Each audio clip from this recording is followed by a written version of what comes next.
Hello, this is Bonnie at Rib Club. Reap what you sow.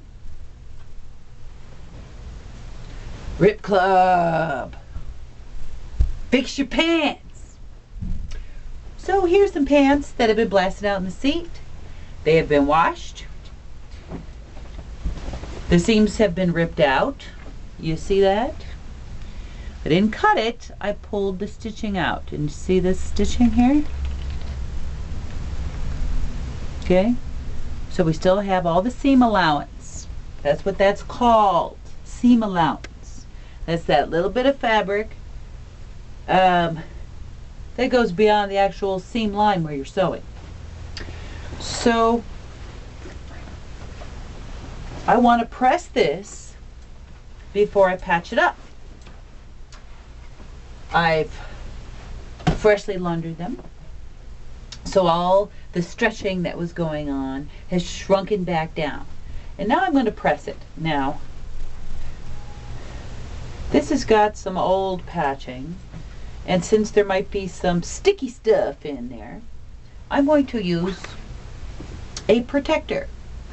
This is just an old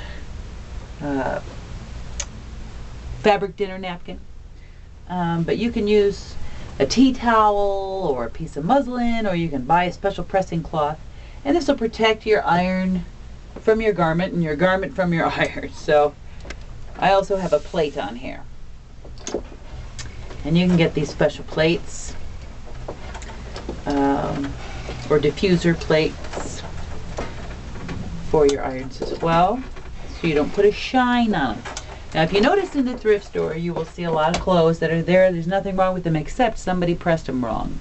Whether it be the dry cleaner or the person who owned the suit, and they got too much heat on there and melted it, pressed it. Now, to prevent that from happening, a pressing cloth is a good idea. So if you have a dish towel that's freshly clean, of course, not that you've wiped your hands on ever, okay? No idea how much dirt is on your hands. It has to be the flour sack kind, not the terry cloth time, so it's smooth and flat like this. Or like I have, a nice little dinner napkin that's the odd one out, so you can sacrifice it for this. And you see how when I pressed that, you see how I've got a nice line and the fibers are all stiff and flat? I'm not going to starch it, I'm just getting it nice and flat so I can patch that up really good. Okay, and it's not going to be bunchy or bubbly or shifty. So when I'm done with that, patching that up, I've opened it up to make it easier, then I'll sew the legs back together. Way easier than scooching this around, which you can do too. But for little kids' jeans, getting in those knees, that can be a problem. That can be hard. So if you get used to ripping open those seams, then it'll be a little bit easier for you. All right, so that's a little bit about pressing. I want to show you two other things about pressing. We'll put this over here. A tailor's ham is a really good tool to have to press your collars. Now, if you're pressing a jacket or shirt neckline, you can put it around this to shape it, to keep it nice.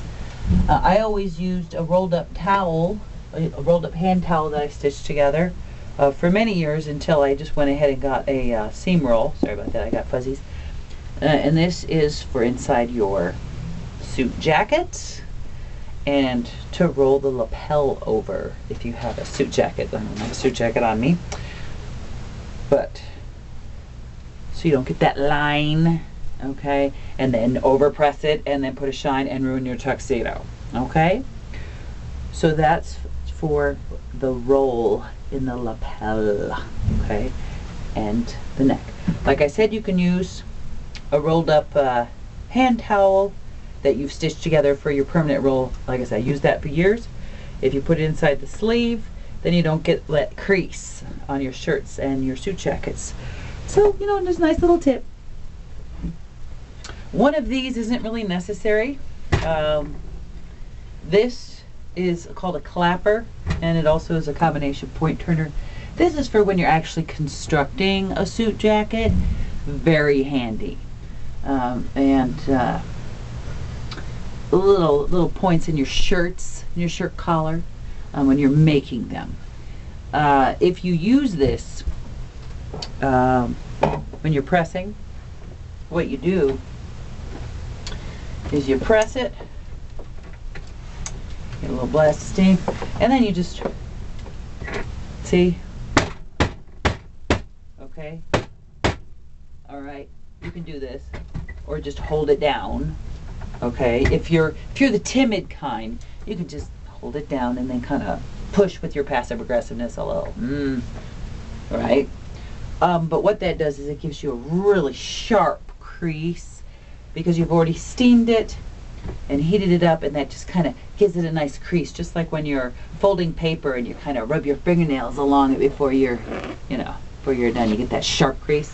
You don't want to do it with your fabric because you could move the fibers out of position or tear it or damage it. So you use a clapper, basically smooth piece of hardwood. Okay. So those are little tips about pressing. Use the pressing cloth. Okay. Just keep it with your pressing equipment, with your iron. If you stick it up by your washer and dryer, or in your room, or in your suitcase if you're taking it, even if you're using one of those little tiny steamer travel irons, just bring a pressing cloth. You can wrap it around it, fold it up, put it in a zippy bag. Very, very good thing to have, so you don't ruin your nice clothes, but you can still press it yourself and make it look very spiffy and very nice. So this is Bonnie signing off again. Rip Clip Sewing.